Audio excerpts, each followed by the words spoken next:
more Genesis 21. We're going to start over the next few weeks, taking some of the bigger chunks from Genesis now, and potentially, not next week, but the following week, be finished with Genesis and moving into Exodus finally. I know. You don't even have to say it. Yeah, right. We might. We might actually get there. We're going to be in Genesis 21 officially. And we're going to start looking at some of the events going on with Isaac. Let's go ahead and pray, and we'll get started. Father, thank you for your goodness to us, your mercy. And Lord, thank you just for an opportunity to study your word. And we're thankful that you've given us your word, that we have the mind of Christ. And Lord, I pray that we would be faithful and diligent students of it, that we would love it, that your words would have a place in our heart, and that they would guide and direct our thinking and our lives. Please bless our time now in Jesus' name. Amen. So last week, we finished looking at Lot and the whole ordeal there with Sodom and Gomorrah. And Lot's move to Sodom, good move or bad move? Bad move. And it didn't seem that bad at first. I mean, he's just looking out for his flocks, right? I mean, it's a good land, lush, it's plentiful. But then he makes the compromise, goes there, and pitches his tent towards Sodom. Eventually, he's living in Sodom. Then he becomes a leader in Sodom. And Peter tells us that Lot vexed his righteous soul from day to day, seeing and hearing the people there. And so, listening and watching everything that's going on there in Sodom, it had an effect upon Lot to such an extent that when the angels came to his house and the men of the city wanted to know them, he says, "No, not these men. Take my 2 virgin daughters instead." Now, it is interesting. Go back just a moment here to chapter 19. Let me find it. When the angels finally take Lot and his family, Lot, his wife, his 2 daughters, his married daughters and their husbands, when he warned them, they thought he was mocking that. He was just making a joke of it. And that really shows you the type of man that he was leading up to that point, that he didn't take sin seriously. But there was a tremendous effect not only upon him and his daughters and sons-in-law that remained, there was a tremendous effect upon his wife as well, because you remember, as they're leaving, Lot doesn't want to leave. The angels have to actually take him and his wife by their hands and pull them out of the city. And as they're leaving, his wife, knowing the place is going to be destroyed, turns back. And what does she look? And what happens to her? Turns into a pillar of salt. It's really interesting because Jesus tells us in Luke 17, when he talks about in the days just prior to his return, that it's going to be not only as the days of Noah, but it's also going to be as in the days of Lot. And then he tells us right at the end of that, remember Lot's wife. Essentially, she's destroyed with the city. And why is that? It's because her heart was in that city. Her passion, all of her investment was in that city. And that is a warning for us. And we're looking, as believers, we're looking for the Lord Jesus Christ to come. And that's where our heart is supposed to be. That's where our hope and focus is supposed to be, is on the Lord's return. That's what we're looking for. That's our blessed hope. But what does it tell you about somebody who professes Christ when their heart is entirely in the world? When Jesus comes back, he's coming back for those that are his, and those that are not his are going to be left behind. That's exactly what happens to Lot's wife. What a warning that is for us to check our hearts. But then, not only that, but it also had an effect upon his daughters. Remember, Lot says, take my 2 daughters that have never known a man. I'm not entirely sure that that is the case. That may have been how Lot perceived it. But when they get out of the city and they're supposed to go far away over the mountains, and Lot's like, well, there's just this little town over here, Zoar. They can't be that bad. Would you let me go there? And so finally God says, okay, fine. You're going to do it anyway. Just go ahead and go, and we'll deal with it. So Lot goes to Zoar with his 2 daughters. And notice what happens. In verse number 28, verse 29, sorry. It came to pass, when God destroyed the cities of the plain, this is chapter 19, verse 29. When God destroyed the cities of the plain, that God remembered Abraham and sent Lot out of the midst of the overthrow, when he overthrew the cities in the which Lot dwelt.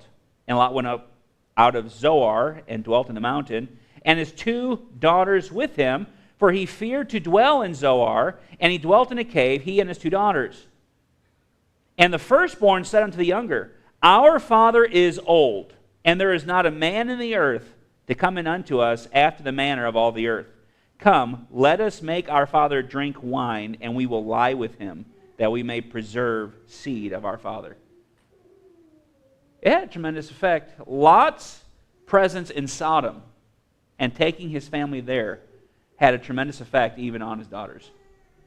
And this is perversion in a great degree. They didn't think twice about this. Oh, hey, it's just the 2 of us and Dad. And it had a tremendous effect. Our sin and the compromises we make have a tremendous impact, not only upon us, but on our entire family. And we may not even notice it. Because what happens, that vexing that Peter talks about, it's a gradual process. That searing of the conscience is a gradual process. Initially, it's like, no, I'm not exactly comfortable with it. But the moment you begin to get comfortable with it, then the next worse doesn't seem quite as bad. And it just gets worse and worse and worse. It's a slow, gradual process. And that's exactly what happened to Lot and his family.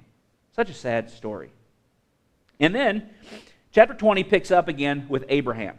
And now Abraham and Sarah are now dwelling in Gerar. And Gerar, if you were to look at a map, and you think of where Gaza is, if you look at the southeast corner of Gaza, that's where Gerar is. And so that's where Abraham and Sarah are. And this is about 25 years after God initially made the promise with Abraham, I'm going to give you land, seed, and blessing. So this is quite a while after. So they're in Gerar, and again, Abraham has a lapse in faith. Remember, earlier he was down in Egypt, and he had a lapse in faith. He's like, Sarah, you're 80 years old, but you're a looker. And if these people see you, they're gonna kill me to have you. So you need to tell them, you're my sister. And that's exactly what he does. And sure enough, somebody tries to take Sarah as his wife. Same thing happens here in Gerar with Abimelech. And Abimelech takes Sarah into his harem, and later God comes to Abimelech and says, Thou art but a dead man, because this is another man's wife. And so Abimelech confronts Abraham. Why did you lie to me? Why did you lie about this? And so Abraham explains the whole thing. And over the course of this, Abimelech gives Sarah back to Abraham and gives him sheep and says, you know what? Here's all my land. You dwell in it where you want to, feed your sheep, whatever. You can stay here as long as you need to. And so now we come, actually, notice chapter 20 here, verse 15. Abimelech said, Behold, my land is before thee, dwell where it pleaseth thee. And unto Sarah he said, now watch this. This is really kind of a slap in the face. Behold, I have given thy brother 1,000 pieces of silver. He's just throwing it right back in her face. I have given your brother this. Behold, he is the covering of thy eyes unto all that are with thee, and with all other. Thus she was reproved. So what's he saying? He says, look, okay, I paid your brother off. He knows he's her husband. He's just throwing it back in her face and says, this man is pulling the wool over your eyes. He's a covering for the eyes. To everybody, he is a liar. Wow. Now, Abraham, this is interesting. This is wonderful for us. Because when we think about Abraham, he is justified by faith at this time. Chapter 15, Abraham is justified by faith. But was his faith perfect? Not on your life. That's good for us, isn't it? How great a man was Abraham? He's the father of the nation. Even with an imperfect faith. That's tremendous. Now, chapter 21. This is where we want to get. This is where the realization of the promise begins to take place. Notice in your notes, chapter 21 brings us to the realization of the promise God made with Abraham 25 years prior. So Sarah was already old. She's in her 70s when, 75, when this promise was first made. Now, chapter 21, she's 90 years old and she's going to have a baby, her first child. Better late than never, I guess. But God covenanted with Abraham that he would give the land to his seed, and in his seed all the nations would be blessed. And so God is making good on his promise. And what God has done is he has waited until it was absolutely impossible for them to have a child. And then God made it possible. Now, so why was this such a miracle? Notice back chapter 17. Keep your place here. Let's go back. Chapter 17. In verse 15.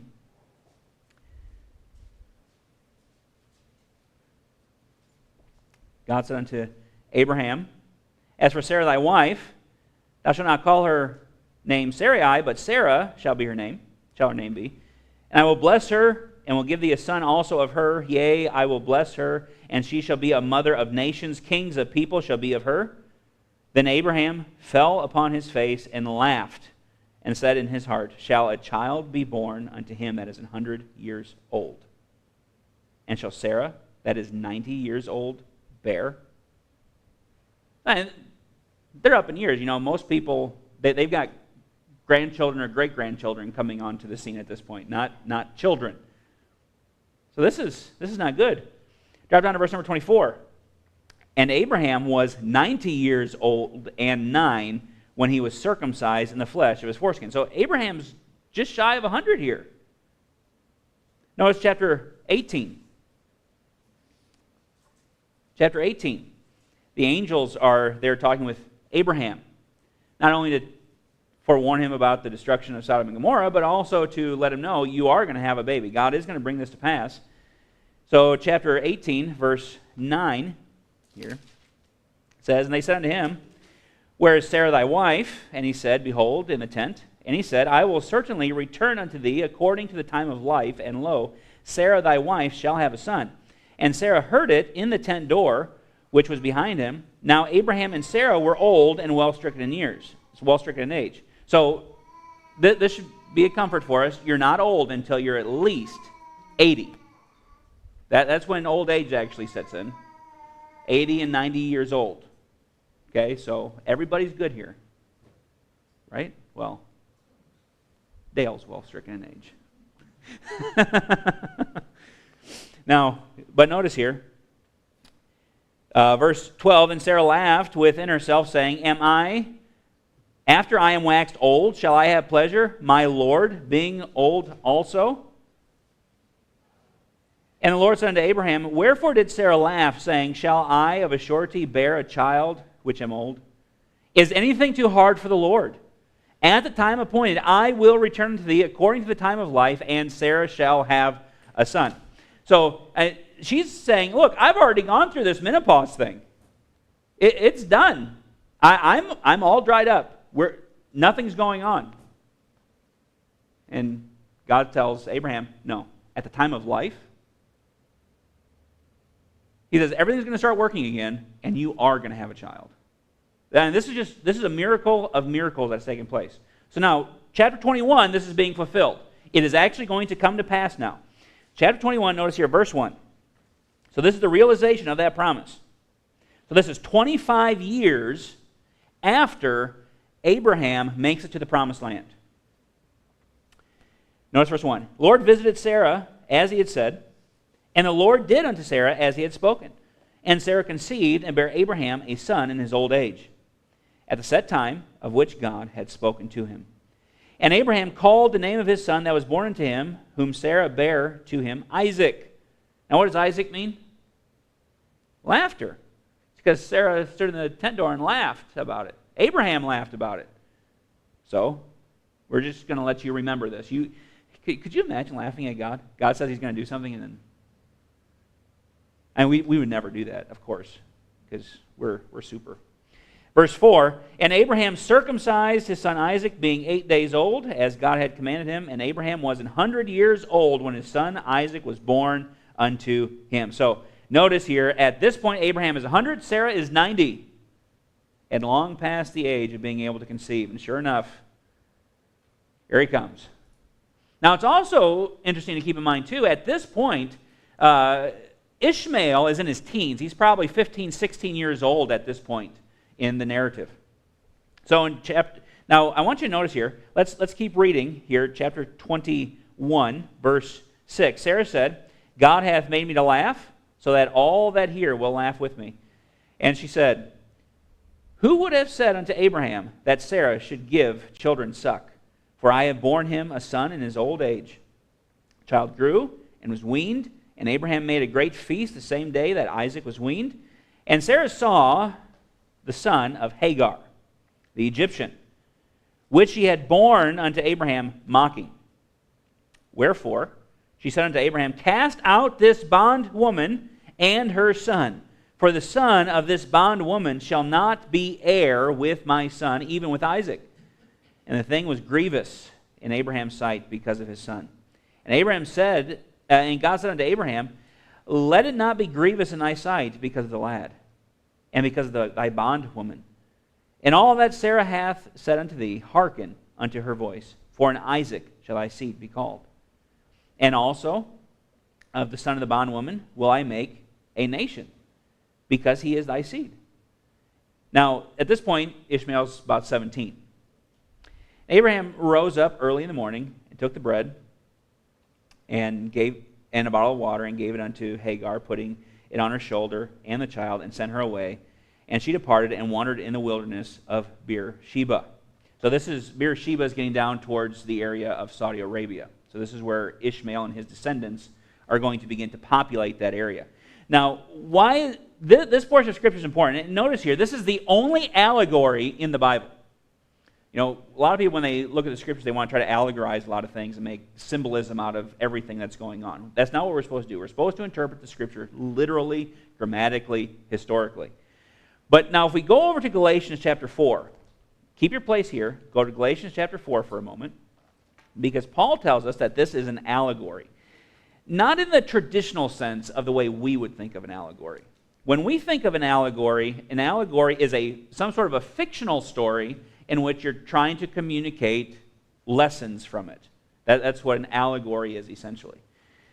When the Bible uses the word allegory here in Galatians, the only time it appears, when the Bible uses allegory, it is referring to a story, something that's a historical event, but we're going to make some spiritual application from this, and we're going to draw some parallels. And so this is exactly what Paul is doing here. So Galatians chapter 4, verse number 21. He says, tell me, ye that desire to be under the law. Okay, so the problem going on here in the churches of Galatia is these Judaizers are coming through saying, yeah, it's great that you Gentiles are believing on Jesus, but that's not enough. You can't just believe on Jesus. You actually have to be a Jew, be circumcised, and become proselyte, and come under the old covenant, that Mosaic covenant. And some of them were buying into it. And so he says, you that desire to be under the law, do ye not hear the law? For it is written that Abraham had two sons, the one by a bondmaid, the other by a free woman. Who is the bondmaid? Hagar. Free woman is Sarah, his wife. Okay, good. But he who was of the bondwoman was born after the flesh. But he of the free woman was by promise. Which things are an allegory? For these are the two covenants. The one from Mount Sinai, which gendereth to bondage, which is Hagar. For this Hagar is Mount Sinai in Arabia. And answereth to Jerusalem, which now is, and is in bondage with her children. But Jerusalem, which is above, is free, which is the mother of us all. For it is written, Rejoice, thou barren that bearest not, break forth and cry, thou that travailest not. For the desolate hath many more children than she which hath an husband. Now we, brethren, as Isaac was, are the children of promise. But as then he that was born of the flesh persecuteth him that was born after the Spirit, even so it is now. Nevertheless, what saith the Scripture? Cast out the bondwoman and her son, for the son of the bondwoman shall not be heir with the son of the free woman. So then, brethren, we are not children of the bondwoman, but of the free. Now, what's the point that Paul is making here? Paul is making a parallel between Hagar and Ishmael with the law, the Old Covenant law, and with Jerusalem and the Jewish people who are in bondage to that law. Hagar was a slave, right? So Hagar is a slave. She's in bondage. Her son is a child after the flesh, a work of the flesh, which is exactly what the law is. And so Paul is saying, look, in Jerusalem, those people are in bondage to this law. Those descendants of Ishmael go down to Saudi Arabia. That they're in that Arabian Peninsula is where Mount Sinai, the true Mount Sinai is. That's where the law came from. It finds its fullest expression in Jerusalem. And it's a veil over the eyes, Paul says. It's keeping them in bondage. But he says Jerusalem, which is above, is free, which is the mother of us all. And what's that Jerusalem? It's what Paul talks about in Hebrews chapter 12. He says, Ye are come unto Mount Zion, the heavenly Jerusalem, and to the church of the firstborn. So that's who we're from. We're citizens of that city, the heavenly Jerusalem, and that is a city that's free. And that parallels Isaac and Sarah, who is the child of promise. It's a miracle birth that took place, and that's exactly what salvation is. And so what he's saying here is, look, you that are trying to be under the law, you're trying to be like Ishmael. But the law says, cast out the bondwoman. You need to cast out that old covenant. It's not that we don't have any law. We're under the law to Christ. But we're not under that old covenant any longer. And just like Ishmael is mocking and persecuting Isaac, that child of promise, he says the exact same way today. Those Jewish people who are under the law, those legalists, they are persecuting us. And that's the way it's going to be. And Jesus even makes mention there in Matthew 25 about the fact that those who are not the children of promise are in fact going to be cast out of his presence. What a picture that is. Now, this brings us to, let's go to chapter 22. And I want you to notice, because the covenant that God made with Abraham is going to be confirmed upon Isaac. Because it's going to go from Abraham, Isaac, Jacob. Now, Abraham has two sons, biologically, right? Ishmael and Isaac. Which one is going to be the heir?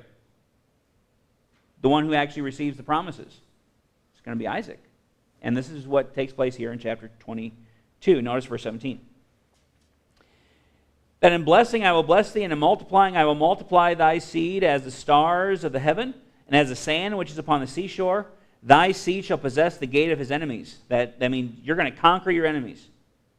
You're going to be a strong military force. And in thy seed shall all nations of the earth be blessed, because thou hast obeyed my voice. So here this is being conferred upon Abraham's seed to move on.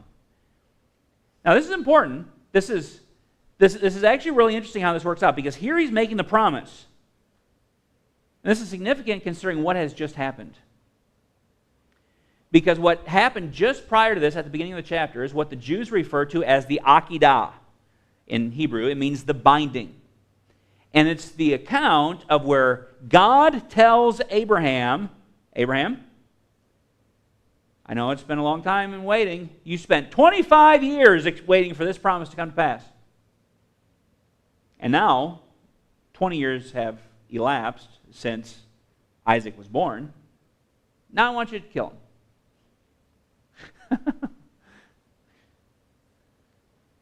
Now, this is really remarkable because prior to this, remember, before Isaac is born, did Abraham have a strong faith?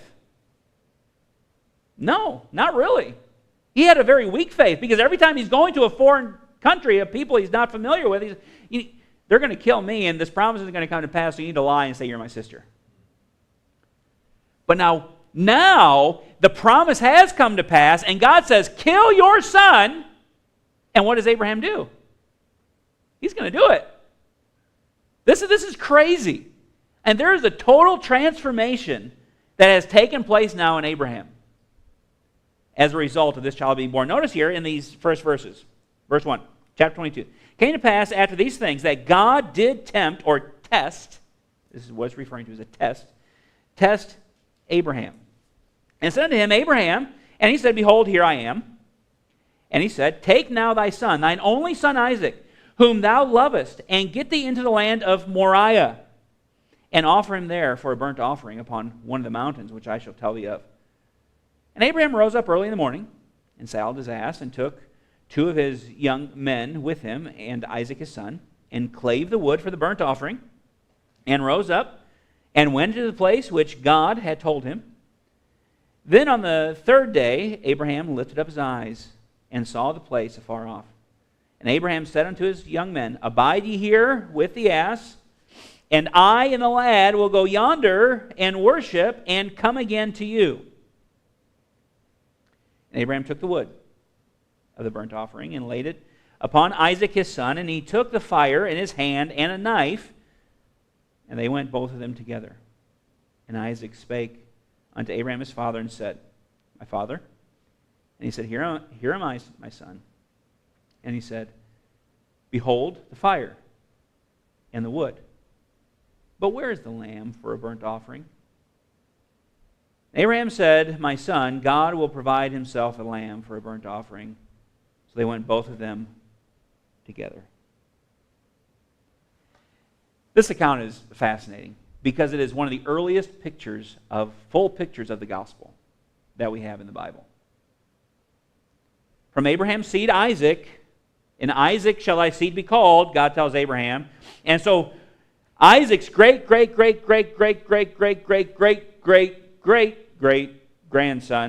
is going to be who? It's going to be Jesus.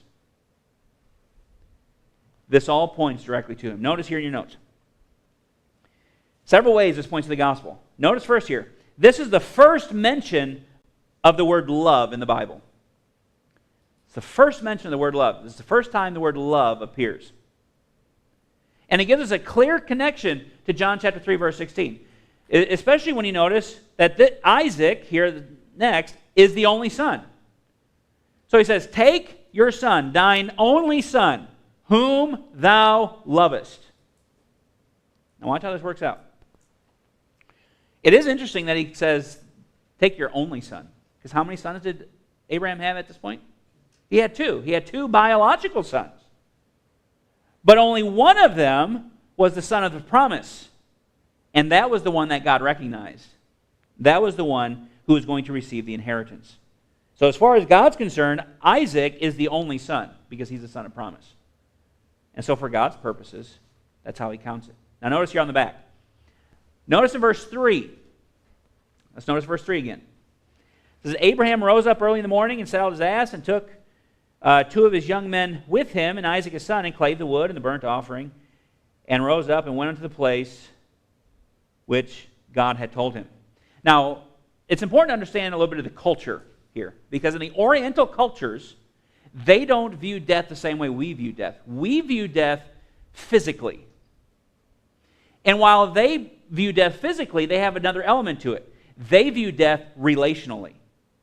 And so when they think of death, they're not only thinking of Lazarus' death, but they're thinking death as the prodigal son death. So you'll have that among the Muslims. So you have a Muslim that gets converted to Jesus Christ, and they get baptized and come out with their profession of faith, and they will actually hold a funeral ceremony for that child. Even though physically he has not died, he has become dead to them. He no longer exists to them. And this is the mindset here. The moment Abraham yielded to God's request, even before he performed it, Isaac died to Abraham. Now, how could Abraham do this? Keep your place here, because this is where we see the change in Abraham's faith. Go to Hebrews chapter 11.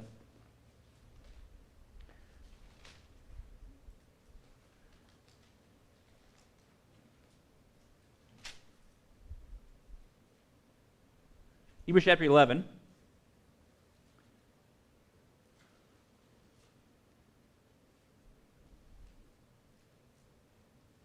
Verse number 17. It says, by faith Abraham, when he was tried, offered up Isaac. And he that had received the promises offered up his only begotten son. Notice the wording there. Kind of reminds you of John 3:16, doesn't it?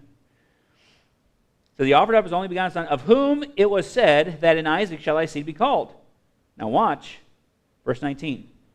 Accounting that God was able to raise him up even from the dead, from whence he also received him in a figure. So Paul is telling us there is a figure here, there is a picture going on of a death, and that Abraham was able to offer it up because he had so much faith in God that he knows God made a promise that in this child, all the nations are going to be blessed. And the only way that's going to happen if I kill this child is if God raises him from the dead. He had absolute hope and faith in that. Now watch here, back in Genesis chapter 22. Notice here, verse number 4. So in verse 3, Isaac dies to Abraham. Verse 4, then on the what? Third day. What's going to happen on the third day? He's going to receive Isaac in a figure. There's a resurrection that takes place. Then on the third day, Abraham lifted up his eyes and saw the place afar off. So notice here in your notes, it was the third day that all this transpires now. He's going to take Isaac up there, offer him up, and God is going to resurrect him. Notice down to verse number 8 now. This is awesome. I love the wording here. Because as they're walking up, Isaac, he's not just this little kid. Sometimes you watch the movies and they make it out that Isaac's just this little kid. Isaac is 20 years old. Now, Abraham is how old? Abraham's 120. Now, let's just say, you decide, you know what, you're 120 years old, and you're going to go and you're going to tie up a 20-year-old and sacrifice him. Who do you think is going to win that fight? The 20-year-old. This shows the faith of Isaac as well.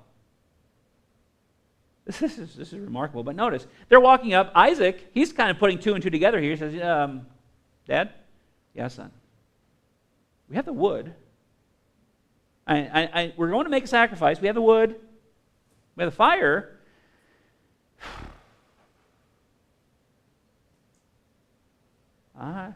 I don't hear any bleating of sheep or lowing of oxen in my ear. Where's the lamb for this offering? And notice what he says in verse 8. He says, my son, God will provide himself a lamb. Notice, it does not say God will provide for himself a lamb. It says God will provide himself a lamb for the offering. Notice here in your notes, God himself would become the lamb. That's exactly what Abraham said to Isaac. God will be the lamb. Boy, didn't that happen? Jesus, who is he? He is God manifest in the flesh. And when John the Baptist saw him, what did he say? Behold, the Lamb of God that taketh away the sin of the world. How remarkable. Because now after this, you remember, they find a ram caught by his horns in the thicket. That's not a lamb. That's not a lamb. That was a temporary substitute. That was a picture of what was going to happen. Now let's read down here a little bit more. Verse 9. And they came to the place which God had told him of, and Abraham built an altar there, and laid the wood in order, and bound Isaac his son, and laid him on the altar upon the wood. And he willingly was going to let his dad do this. And Abraham stretched forth his hand and took the knife to slay his son. And the angel of the Lord called unto him out of heaven and said, Abraham, Abraham. And he said, Here am I. I could imagine there was a sigh of relief when he says this. Like, please stop me. And he said, Lay not thine hand upon the lad, neither do thou anything unto him. For now I know that thou fearest me, seeing thou hast not withheld thine only son from me. And Abraham lifted up his eyes and looked, and behold, behind him a ram caught in a thicket by his horns. And Abraham went and took the ram and offered him up for a burnt offering in the stead of his son. And Abraham called the name of the place Jehovah-Jireh, as it is said to this day, in the mount of the Lord it shall be seen. Now notice this is prophetic. This is prophetic. This is a prophetic statement. In the mount of the Lord, right now, in Moriah, Abraham is standing on Mount Moriah, and he says, in this place it shall be seen. Now what's interesting here, notice in this box, is this ridge where Abraham is to offer up his son will later be named Golgotha. It's also interesting, too, that it's 777 meters above sea level. Now, I don't know if that's, I don't think that's coincidence, but it's just really interesting. Something else that's interesting is just a few chapters before this, remember, back chapter 14, Abraham is coming from the war with those nations, and he meets a fella who is named Melchizedek, who is the king of Salem. He's the king of righteousness and the king of peace, who brings bread and wine to Abraham, and Abraham gives tithes to him. That's the same place. They are just outside the city where Melchizedek had been a king and priest. Now remember what it says about Jesus? He's going to go without the camp, and he dies outside of the city. Very interesting. This whole thing is a picture of Jesus Christ and that crucifixion that's going to take place. This is fascinating. I love seeing this stuff in the Bible. Now, one more thing that's really interesting here, and then we'll be done. I want you to notice here, let's keep reading, verse 15.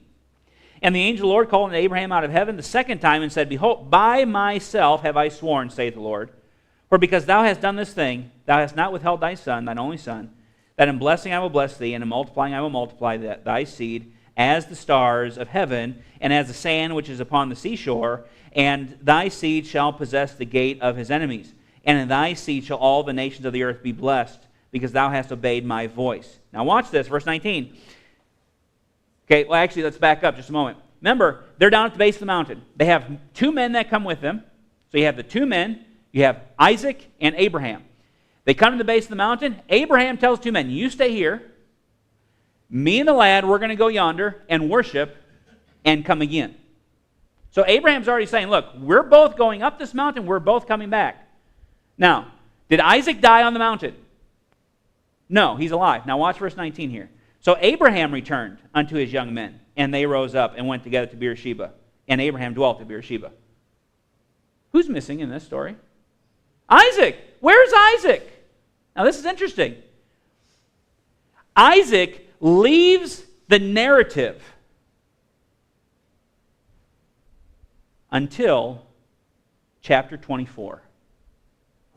Verse 62, when he meets his bride. So Jesus is crucified. 3 days later, he rises again.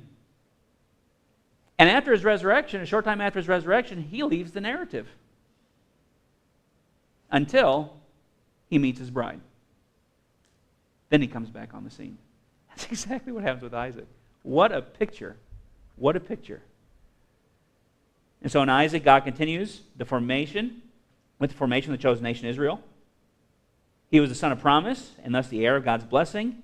And in chapter 26, God confirms the Abrahamic covenant with Isaac, which we'll look at in a couple weeks. Any questions on any of that? Everybody, I know Wayne's got a question. Do we have time for this question? No. You can ask it. And if need be, we can address it next time. Yep. In verse 1. Of chapter... 22. You sure? Yeah, sure. Where it's translated tempt. Yeah. In the original, we know God doesn't tempt us. Right, with evil, correct. So, is that word translated correctly from the Greek? It is, because a temptation doesn't always mean what some sort of a solicitation to evil. It can mean that. It has a dual meaning. And so it can mean either a solicitation to evil or to be put through a test. And we know that that's the accurate way to understand it, because that's exactly what Paul says. When Abraham was tried, so he was tested. Now, Satan can certainly use any testing as a solicitation to evil. Could the translators have used tried or... Sure, they could have. It just seems like it would have been less confusing if it was... Right, and some of that is just because we're 400 years removed. So that's one of those things where we need to learn to read how to read our... Back then they would have understood that a lot better, yeah. Right. It's just, as time progresses, we isolate words and their meaning, and sometimes we change the meaning of words. And so, there's different words in the Bible that we tend to think it means the exact same thing every time it appears, and it doesn't. And so you really have to pay attention to the context and everything that's going on to really grasp. I mean, technically, you'd almost have to have a reader, the source. It's not a bad idea. It's not a bad idea. If anybody can do that. They have wonderful tools today that help with that stuff, and anybody that can get a hold of that stuff, it doesn't take a rocket scientist to do it. It really doesn't.